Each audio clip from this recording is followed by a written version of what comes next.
Let's talk about the economic depression. We just talked about, ever since World War II, how we've been trained to be consumers.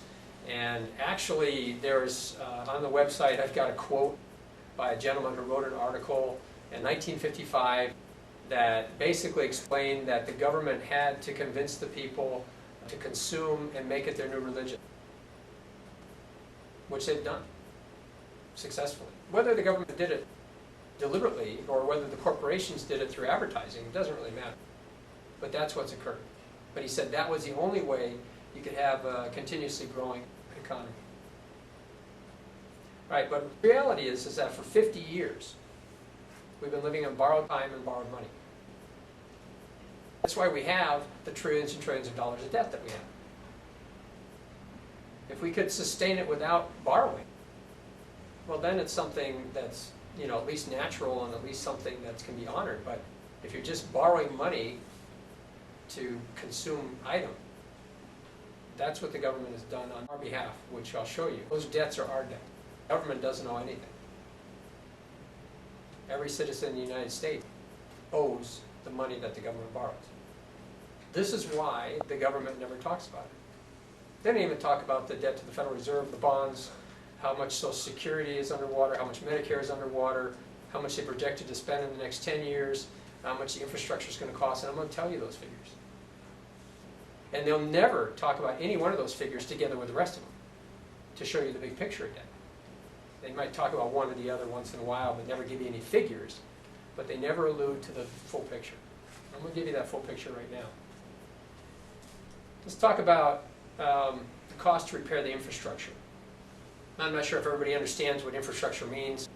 Roads, rail, sewer, water, electricity, bridges, all of those things are infrastructure. People may not realize that they are all designed to last between 40 and 50 years.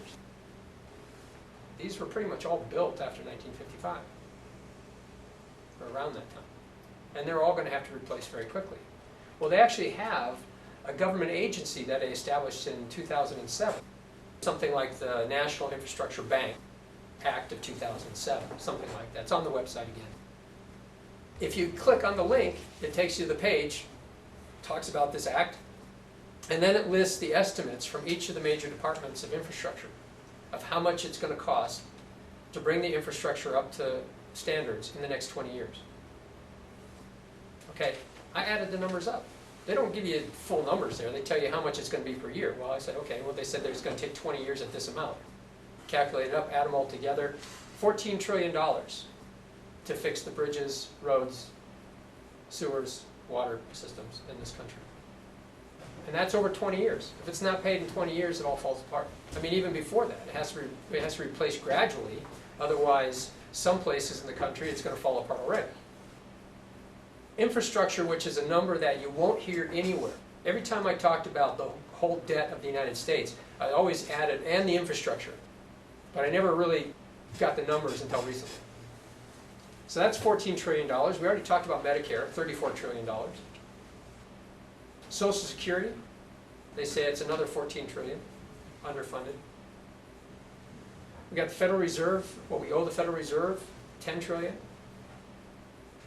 We have bonds outstanding, which are basically owned by individuals, corporations, and other governments, another $12 trillion. And then, of course, the current administration says that we're going to need to borrow another $9 trillion over the next 10 years, and I can guarantee that's understated.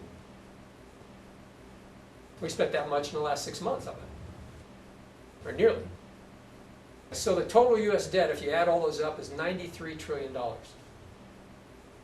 Yeah.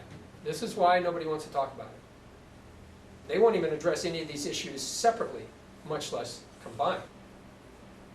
I mean, how can we expect to pay $14 trillion over the next 20 years to fix the infrastructure when they have to borrow more money just to keep the government running? I mean, that's absurd. That's a paradox. You can't do it. And how do you expect to pay any of this money back when you haven't been able to pay any of it back up to date? It just gets worse, and now it's becoming exponential. They know they can't pay this back, just like they know they can't fix Medicare. They know these numbers. After all, I got most of the numbers off of their websites.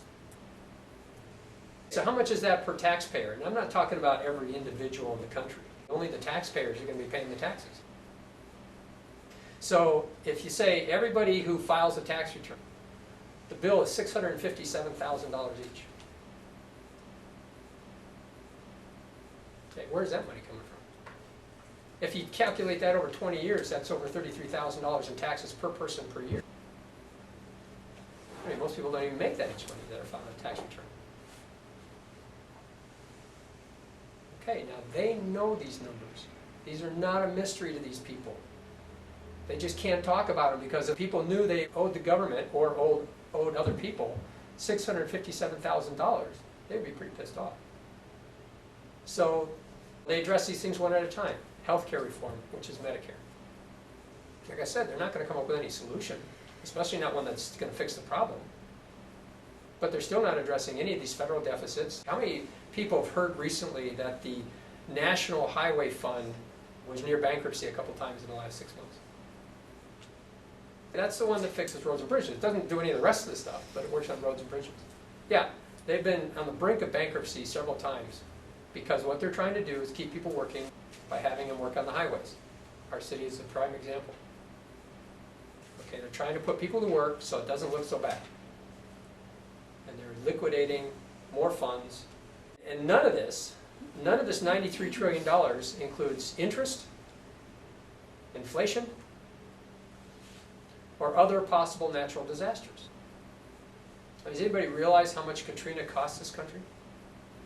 I mean, if we have another one of those, we are on the brink of implosion economically. Because when these things happen, people tighten their belts and they don't spend, and then people are laid off, which has been the ripple effect.